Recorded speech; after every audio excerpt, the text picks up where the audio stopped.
தினம் கருதிக்கிறான், தினம் தண்ணி போடுவான், மனைவி அடிப்பான், குடும்பக்கார பாவியாக இருப்போம்.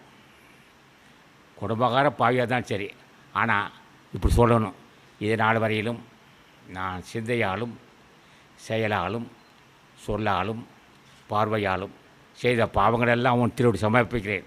இந்த பாவி ஏற்று அருள் செய்யப்பா என்று கேட்டால் அன்றே அவன் கடவுளாவான்.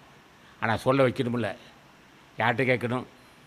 புண்ணியவான் ராமலிங்க சாமி கேட்கணும், புண்ணியவான் திருஞான சம்பந்தர் கேட்கணும், புண்ணியவான் ஆறுமுக உருவானம் அடிக்கணும். உலக மகாத்திரை உன் முருகப்பெருமான், முருகா ஞான பண்டிதா, இந்த பாவி ஒரு பாட்டு சொன்னால் போதும். இப்போ நான் பேசுகிறது பூரா அவன் ஆசான் பேசுகிறேன். இப்போ நான் சொன்ன சத்திய வாக்குது.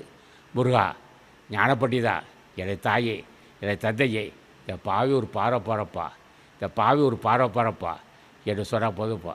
அடே நான் அனுபவத்தைப்பட்டது, என் அனுபவத்தை சொல்கிறப்பா. இப்போ நான் பேசியது என் அனுபவம் தான்ப்பா. நான் பாவிதான்ப்பா, நீ புண்ணியவான் முருகா. அடியனுக்கு இந்த மாதிரி கொடைக்கேடு இல்லாமல் இருக்குது, நீ தான்ப்பா காப்பாற்றணும்.